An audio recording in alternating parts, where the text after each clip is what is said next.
Halo semuanya, di video kali ini kita akan membahas cerita terbaru dari perjalanan Ed dan Lorraine Warren dalam membantu pengusiran setan terhadap yang membutuhkan mereka. Dan kali ini adalah kasus seorang pemuda yang mengaku membunuh karena diperintahkan oleh kekuatan jahat. Bagaimana ceritanya? Langsung kita bahas alur cerita The Conjuring, The Devil Made Me Do It.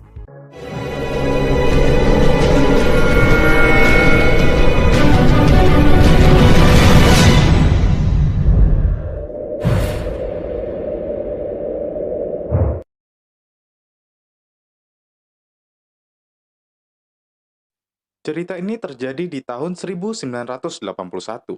Ed dan Lorraine dipanggil untuk mendokumentasikan pengusiran setan kepada seorang anak 8 tahun bernama David Glatzel di Brookville, Connecticut.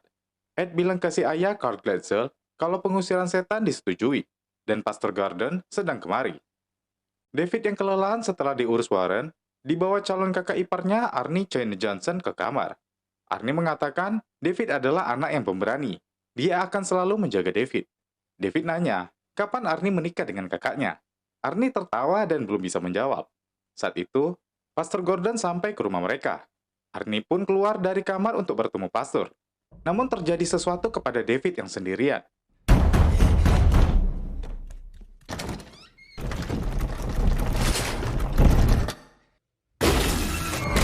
Saat mencari David, mereka melihat dia sedang bersembunyi di toilet.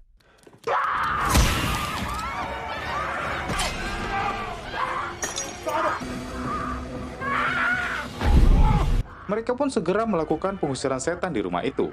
Saat menjalankannya, Lorraine seperti melihat sesuatu di alam bawah sadarnya.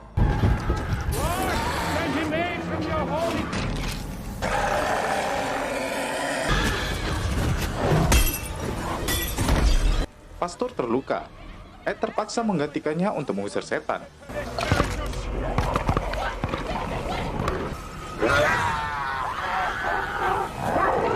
Arnie menyuruh setan meninggalkan David. Ed menyuruhnya diam dan jangan berbicara kepadanya.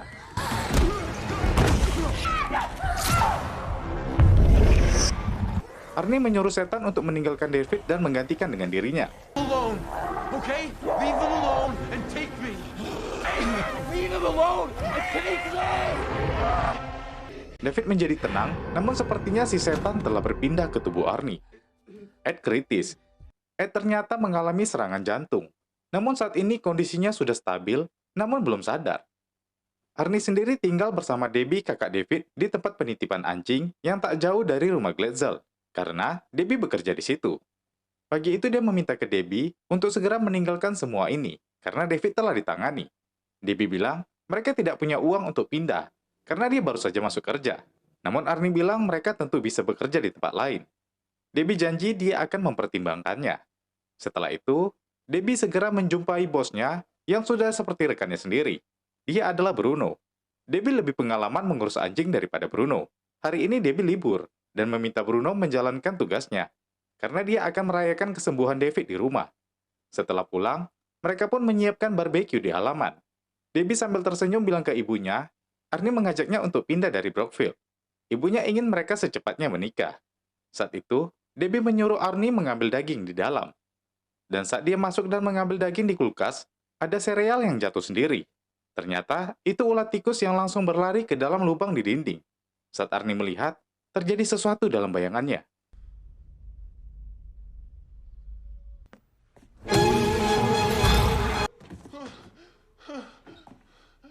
Malamnya di rumah sakit, Ed belum juga sadar. Dan paginya, saat Arnie bekerja di tempat pemotongan kayu, dia merasa wanita yang semalam hadir di hadapannya sedang memperhatikannya.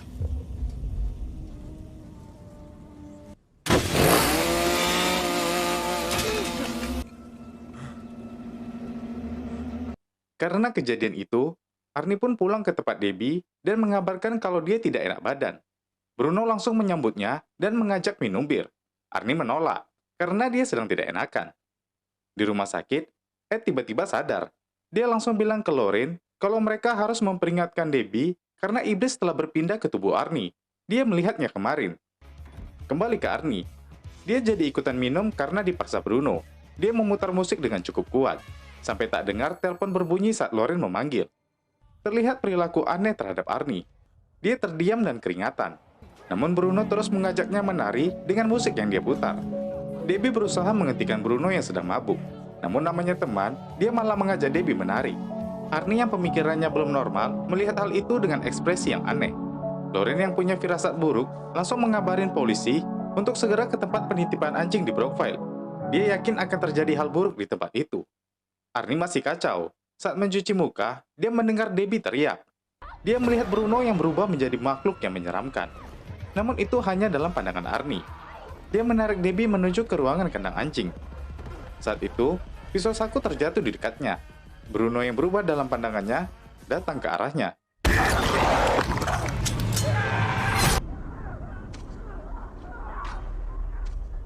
Arnie membunuh Bruno yang dilihatnya seperti setan.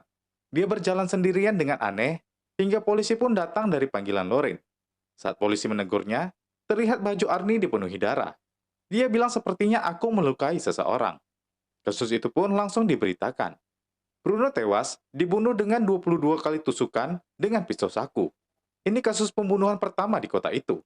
Di kantor polisi, saat dites oleh Ed dan Lauren, Arnie saat ini sudah tidak sedang kerasukan. Namun saat pembunuhan itu, Arnie menyadari kalau ini salahnya yang telah mengundang iblis dari David merasukinya.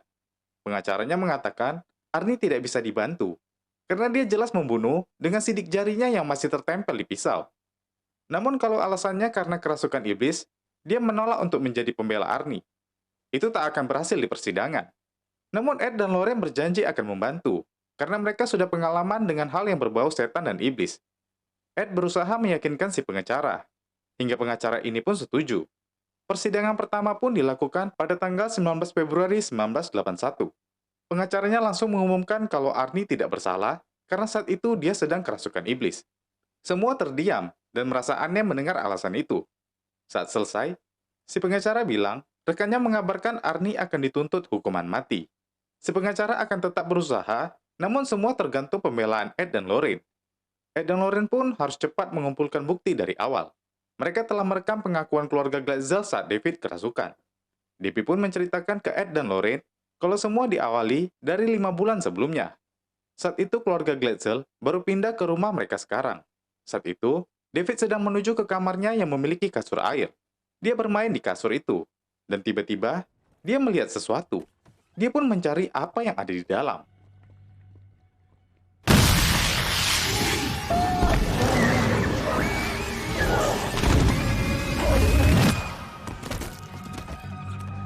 Ibu dan ayahnya berusaha menenangkan. David tidak tahu apa yang terjadi. Saat dia menceritakan apa yang dia alami, tidak ada yang percaya. Debbie juga mengajak mereka melihat bekas tempat kasur air yang sudah rusak. Terdapat bekas yang aneh di bawahnya. Jadi Ed berkesimpulan itu bukan rusak karena air. Debbie pun menunjukkan jalan menuju ke bawah lantai kamar itu. Karena Ed sedang sakit, Lauren yang terpaksa masuk ke bawah. Tepat di bawah kamar David, dia menemukan bungkusan yang berisi totem penyihir.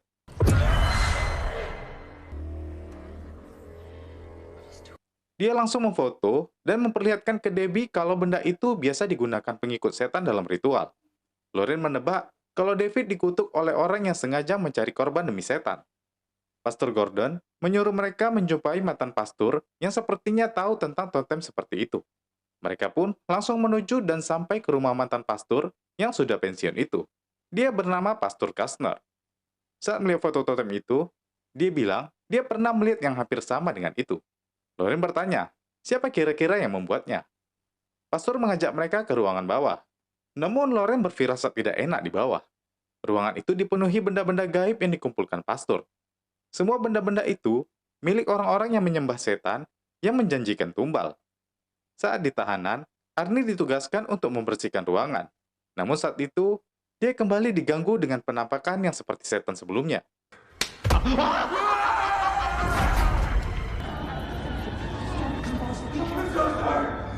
Dan ternyata, itu adalah ulah seorang wanita yang melakukan ritual. Dia yang mengintai Arnie sebelumnya. Di rumah Warren, Ed mendapat telepon dari Drew rekan mereka, yang mengatakan seorang detektif di Danvers ingin bicara dengan mereka, karena dia juga mempunyai kasus yang sama dengan totem itu. Mereka pun langsung ke Danvers, Massachusetts, dan bertemu detektif Clay. Dia bilang, 2 remaja Katie dan Jessica hilang 4 bulan yang lalu. Katie ditemukan telah tewas dengan 22 tusukan. sedangkan Jessica masih hilang. Saat mereka menggeledah rumah Katie, mereka menemukan totem yang sama dengan foto Warren. Ed berpendapat kemungkinan Jessica juga kerasukan. Lauren meminta mereka saling membantu.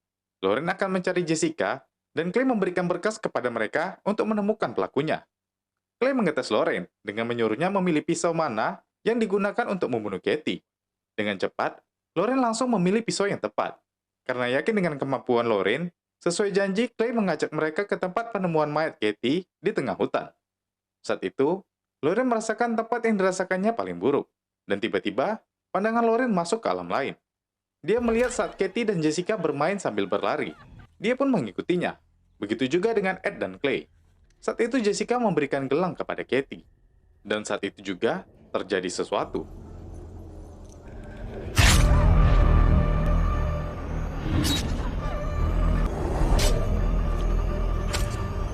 Saat disadarkan Ed, Lauren langsung mengejar Jessica yang telah membunuh Katie. Dia terus berlari hingga tak sadar apa yang ada di depannya. Lorraine?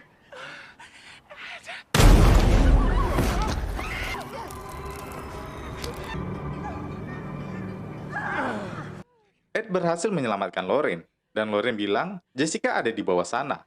Saat dicari tim, mereka akhirnya menemukan jasad Jessica di bawah jurang. Setelah pulang ke penginapan, Debbie menelpon kalau Arnie sedang diikuti iblis yang memintanya untuk bunuh diri.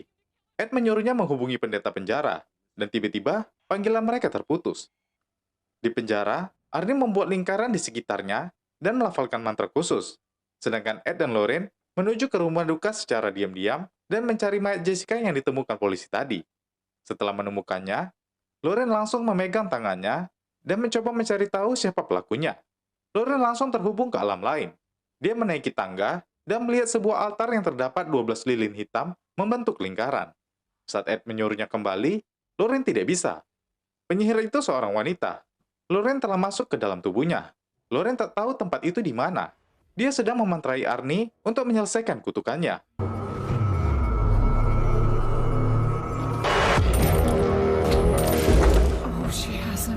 Arnie telah sempat melukai tangannya, sedangkan Lauren terlepas dari tubuh penyihir itu.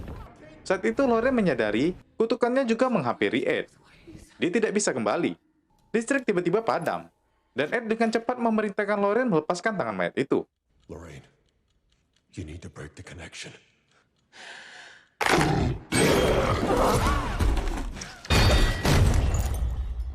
Mereka segera kembali ke rumah, yang saat itu Debbie dan Drew juga berada di sana. Arnie telah ditangani dan kondisinya baik-baik saja.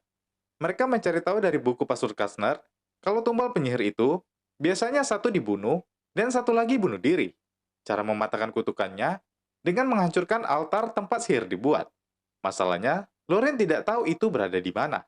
Sebagian tulisan di buku pun berbahasa Latin yang tak mereka pahami. Yang diingat Lauren, tempatnya dingin dan ada air menetes dari atas. Terdengar suara kereta api seperti teredam. Ed menebak kemungkinan itu berada di bawah tanah, dan mungkin berhubungan di rumah David atau Jessica. Saat ingin mencari, Ed terjatuh karena sakitnya.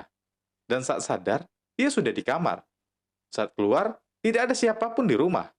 Dia melihat benda-benda berserakan, dan pintunya mengalami kerusakan. Dia melihat jimat Lauren juga terlepas di depan pintu, dan penyihir itu hadir di rumah mereka.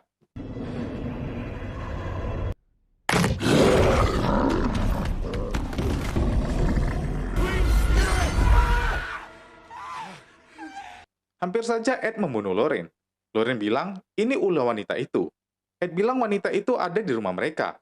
Saat itu Lauren melihat mawar hitam hadir di rumahnya, dikirim saat mereka pergi semalam. Saat Ed mengecek, ternyata ada sesuatu di potnya.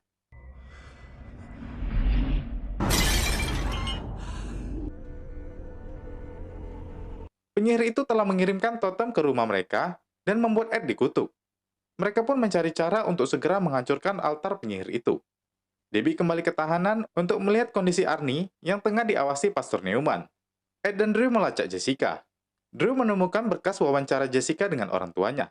Saat itu, Jessica menemukan totem tersebut ada di dalam kotak di kampusnya, dan dia pun membawa pulang. Kampusnya berada di Fairfield. Mereka langsung menebak si penyihir kemungkinan di dekat situ, tepatnya di dekat jalur kereta api. Dan itu sangat dekat dengan rumah mantan Pastor Kastner.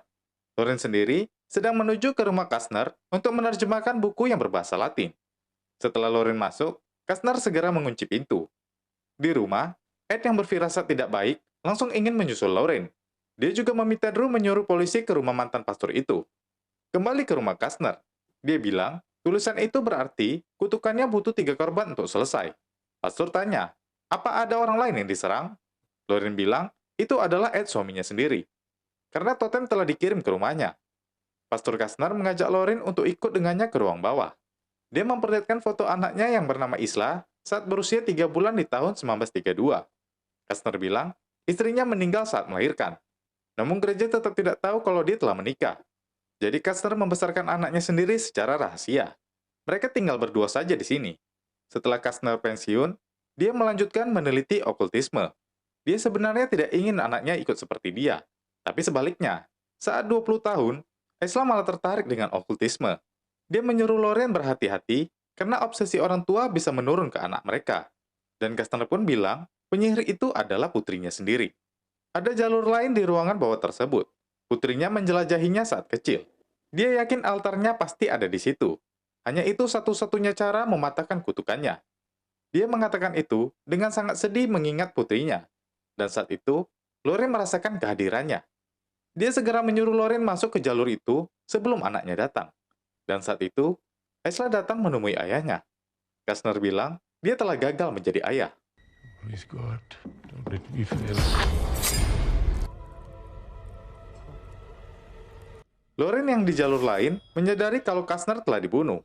Dia tetap melanjutkan pencarian altarnya. Dan saat menemukannya, dia mencoba menghancurkan. Namun altar itu begitu kuat.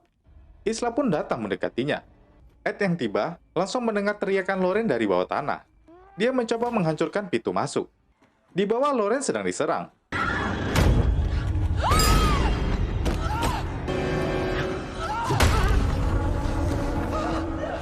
Dia berhasil melawan, dan Ed berhasil masuk. Saat mencari, dia didatangi Loren palsu.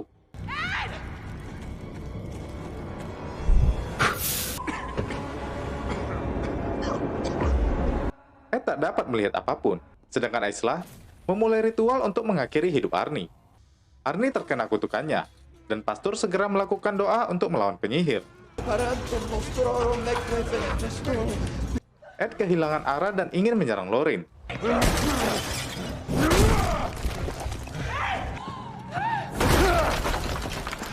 Dan saat Arnie tak terkendali lagi, Debbie berusaha menghentikan tindakannya. Loren terus dikejar Ed, hingga dia terpojok dan berusaha menyadarkan suaminya itu. Dia bicara ke dalam hati Ed, hingga Ed mengingat semua kenangan mereka. Ed pun sadar.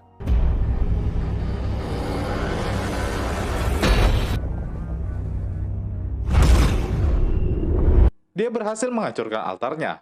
Foto Arnie pun terjatuh dan membuatnya sadar. Namun Isla datang. Ed bilang, kutukannya terhadap Arnie sudah dipatahkan. Karena sudah menjanjikan jiwa, maka iblis menggantikannya dengan Isla sendiri untuk dibawa ke neraka.